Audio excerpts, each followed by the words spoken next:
Totterdown is an area of Victorian and Edwardian housing situated about a mile from Bristol city centre. It's an area of steep, narrow streets and terraced houses. Fortunately, the slum clearance programmes and high-rise blocks of the 1960s didn't quite reach Totterdown. And in the 1970s, many houses were purchased by housing associations for conversion and repair.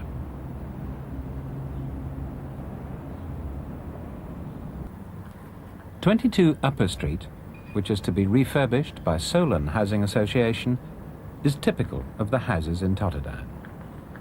It's a 3-storey property with a partial basement. The front elevation has 1 brick thick Flemish bond walls with a large bay built in a mixture of terracotta and brickwork. Ornate mullions and decorative panels were common in houses of this type and would have been purchased from builders' merchants as standard items. The windows are traditional boxed sliding sashes, although now badly in need of repair.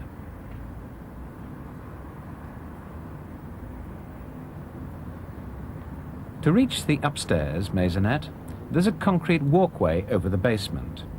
This has become unsafe due to corrosion of the steel reinforcement and will require renewal. The walls either side are also in poor condition. The rendering at the rear of the property hides very poor quality brickwork. This is a common feature of Victorian terraced housing. The property was converted and refurbished in the mid-1970s, when the problems of rehabilitation were not properly understood and certainly not properly funded. One of the major problems here is rising and penetrating damp, and as you would expect, the basement flat is the worst affected.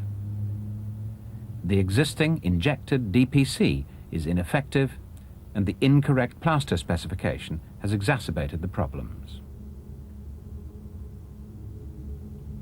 In the 1970s, financial constraints largely precluded the installation of central heating, and individual gas fires, possibly in one room only, were common.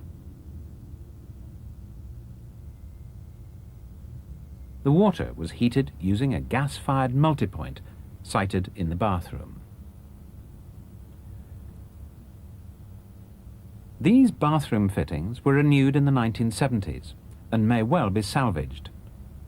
However, the taps, copper pipework and waste pipework will all be renewed.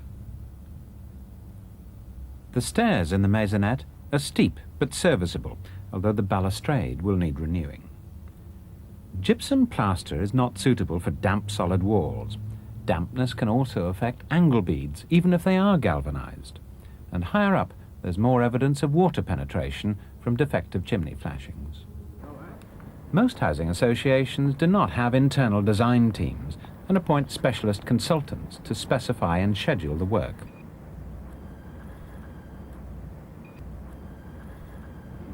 A few miles across the city, another property is also waiting for refurbishment.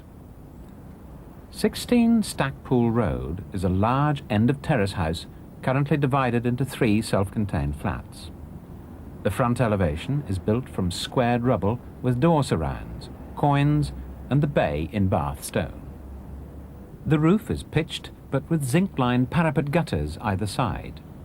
The flank wall and rear walls are rendered and hide some very poor quality brickwork.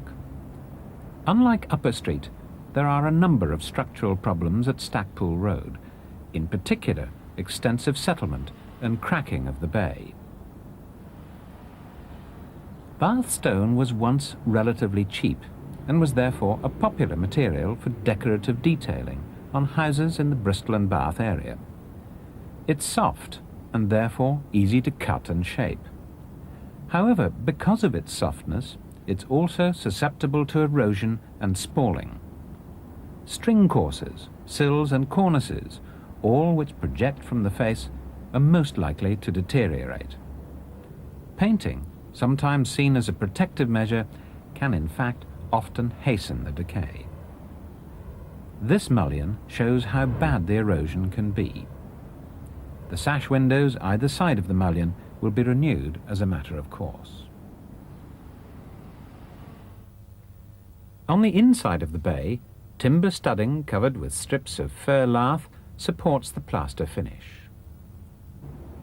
The slabs of stone in between the windows look quite solid, although in fact they're only 2 or 3 inches thick.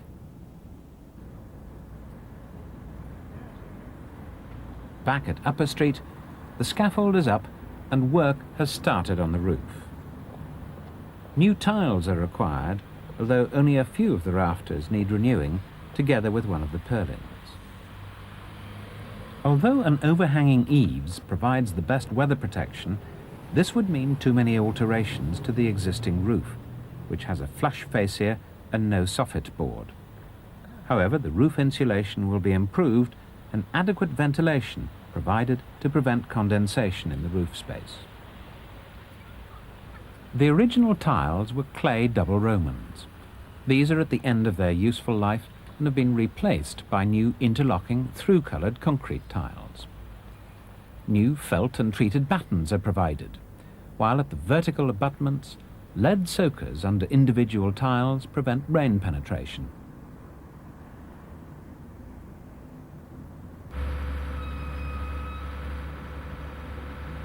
In the meantime, work has started at Stackpool Road. The scaffolding enables closer inspection of the top of the front gable wall, and in several areas the stone appears to have lost its bond with the brick backing.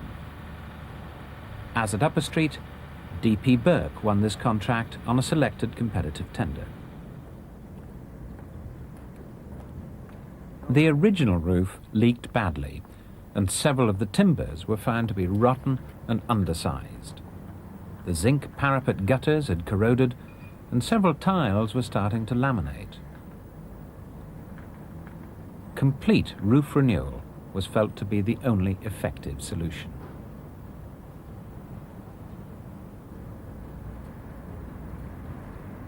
With the roof down, the condition at the front gable could be examined in more detail. The mortar was of very poor quality, and the decision was taken to take part of the front wall down. A number of the internal partitions were found to be unstable and were also removed.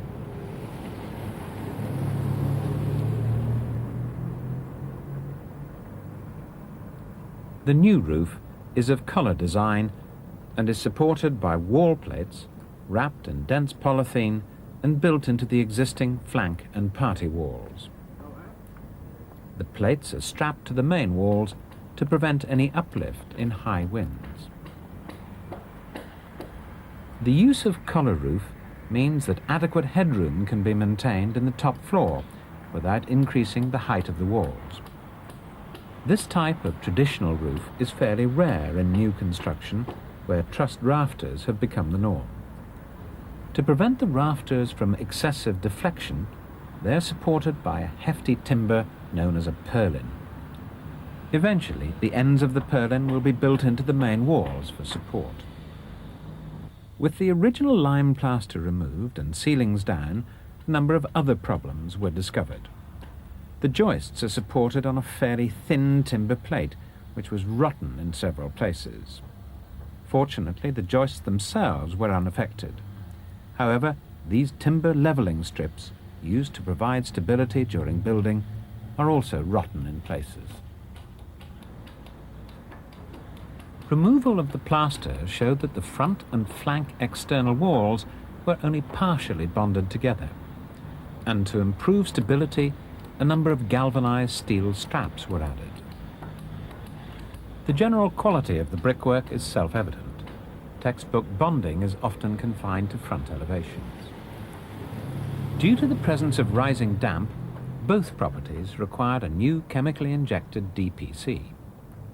At Upper Street, the problems of lateral damp penetration from the basement retaining walls were resolved by injecting the party wall next to the front door.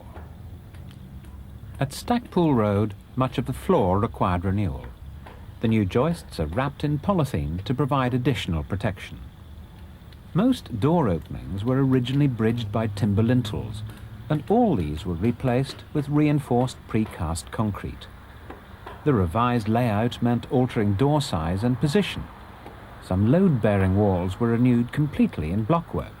This wall supports the heavy purlins, while other non-load-bearing walls were formed from timber studding, which will eventually be covered both sides in plasterboard and finished with a skim of plaster. A layer of quilt sandwiched in between the plasterboard will improve sound insulation. At Upper Street, much of the rear rendering requires renewal. The poor quality brickwork is not strong enough to support the new sand and cement render, and stainless steel lath, fixed with stainless steel washers, is necessary. This lath is often fixed by nailing, but of course this form of fastening can be loosened over time. Above the windows and at DPC level, a stainless steel bell-cast bead provides an effective render stop. A small gap below the bead prevents moisture in the rendered plinth from rising up the wall. Again, the beads are often secured by nailing, but are best fixed with stainless steel screws and washers. The corners are formed using a stainless steel angle bead, fixed in the same way as the bell-cast render stop.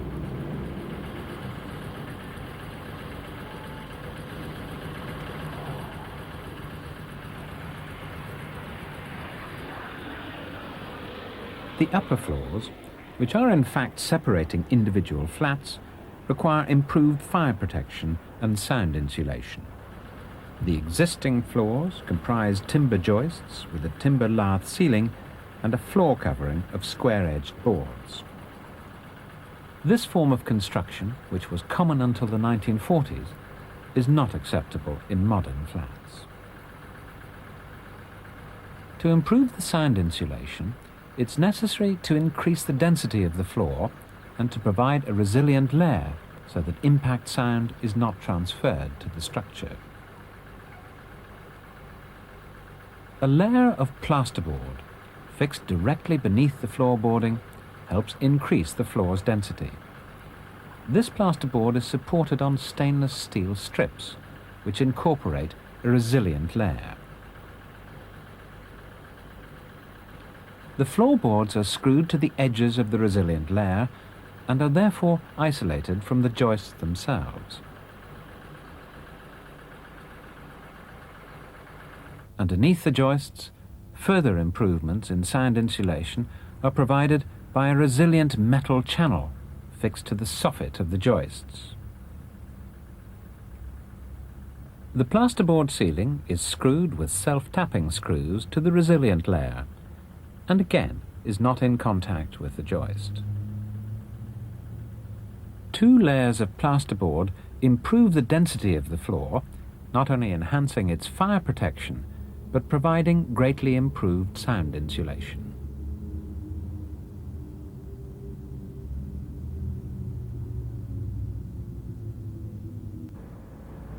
At Stackpool Road, it was clear from the original survey that the entire bay required renewal. There were signs of settlement and obvious decay in the stonework. Once the scaffold was in position, the bay could be safely removed. The timber lintels at the back of the bay, which were supporting the top of the main wall, were replaced with RSJs. These are very heavy, and to avoid the need for a crane, 3 relatively small RSJs were used. The brickwork on either side of the bay was renewed with an inside skin of common bricks and an external elevation of imitation Bath stone. Concrete pad stones under the RSJs themselves help spread the load evenly. When the RSJs are in position, the gable end can be rebuilt. The wall is quite thick, and to construct it solely from stonework is expensive. A brick and block backing forms the main structural component. Wall ties at regular intervals ensure that the new stonework is properly tied back to the structure, and the porous blockwork is painted with a bitumen paint to prevent damp penetration. The parapet gutters are formed in sheet lead. This is a material which is very durable and relatively easy to cut and shape. The lead has to be laid in short lengths to make adequate provision for thermal movement. As long lengths of lead shrink and expand, it can ridge and buckle. A step at the end of each sheet provides the overlap with the next sheet and ensures a watertight joint. Back at Upper Street, plastering has started. The basement party walls need treating to prevent penetrating damp. This can be achieved in a number of ways, but here the surveyors have specified a material called Vandex. This has already been applied to the wall by specialist subcontractors and is now being covered with a sand and cement render coat. This will eventually be finished with a thin skim of gypsum plaster. Incorrect choice of plaster type and incorrect batching are common problems in construction. Plasters are usually cement-based or gypsum-based. The former are not designed for use on plasterboards, and the latter should not be applied directly to damp walls or walls which have had a new DPC installed.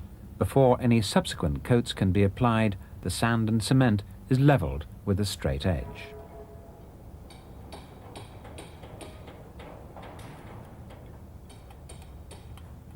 In both properties, the external walls are lined with an insulated plasterboard. This is bonded with special adhesive to a waterproof sand and cement layer applied directly to the brickwork. The remaining internal walls are plastered in sand and cement with a gypsum finish. The top floor ceiling, originally finished with timber lath, is plasterboarded, ready to receive an Artex, or in this case, a plaster finish. The thermal board on the external walls is finished by taping the joints and then by applying a thin skim of plaster. External insulation is an alternative solution to insulated plasterboard, but of course affects the finished appearance of the building and can be more expensive.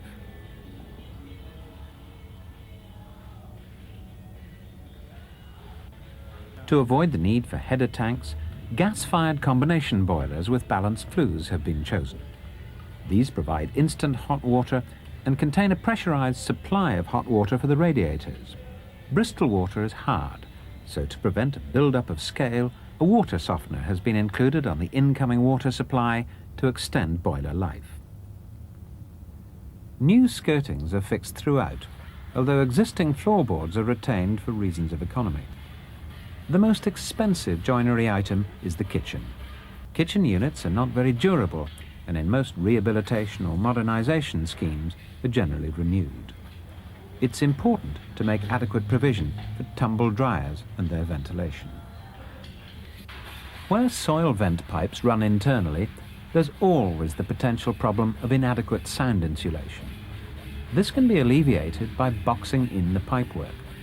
This boxing in effectively forms a duct which can sometimes be used for the polythene rising main. In one or two places, some of the original plasterwork has been retained, and this effectively means that wallpaper is required to hide the joints between old and new. Similarly, some of the larger sash windows are in good condition and will be saved. Elsewhere, the windows have been renewed with double-glazed UPVC units incorporating trickle ventilators and lockable handles. At Upper Street, the work is almost complete, but there are still the external works to carry out. The sloping garden was virtually inaccessible before the addition of these new steps. Concreting methods are perhaps a bit crude because of restricted access. Access to this flat at the front is via a flight of old stone steps which have had to be replaced. First, the profile is constructed in brickwork, and then the treads are concreted in and a new handrail erected. Access to the maisonette above, which is the main entrance to the house, has to be completely replaced.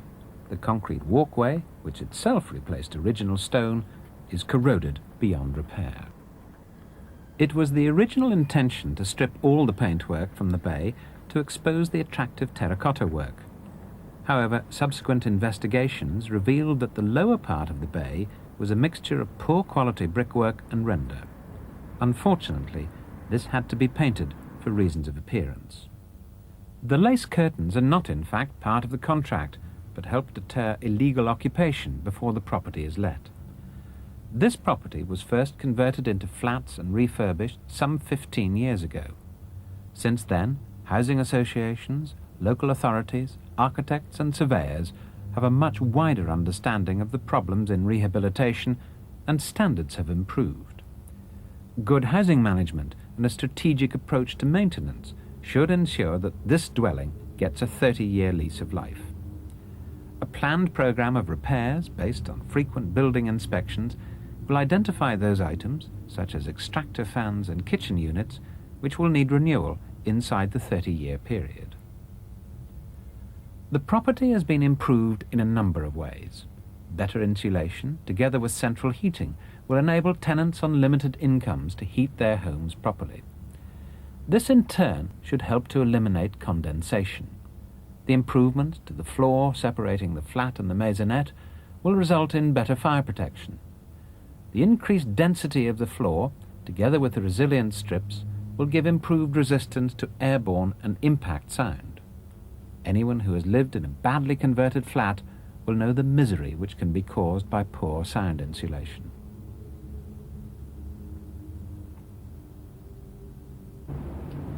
Back at Stackpool Road, the new bay has been completed, and the only remaining operation is the renewal of the stone quoin.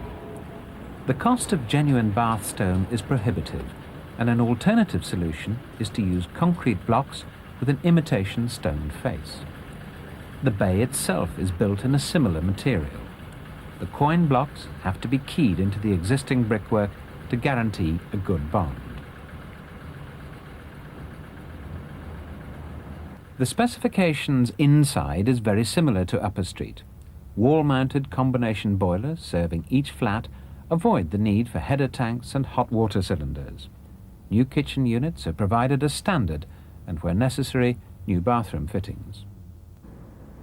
Because this building is 3 stories high, any maintenance at roof level is likely to be very expensive. Even a simple job such as a block gutter may need access towers rather than ladders. The render is self-finished and will not require periodic painting. Similarly, the new UPVC doors and sash windows should be maintenance-free for several years at least. Most of the other houses in Stackpool Road have painted render finishes and timber sash windows, which will need to be renewed every 4 or 5 years. In fact, the only painting necessary here is the front door and the small semicircle of decorative brickwork above it. The 2 properties we've looked at took some 3 to 4 months to complete. The costs were approximately half those required for knocking the properties down and rebuilding them. Of course, the reduced costs will be reflected in the anticipated life of the properties. Although new build units are undoubtedly easier to maintain over a long period of time, many people would argue that rehabilitation, when carried out well, plays an important part in maintaining the character of our towns and cities.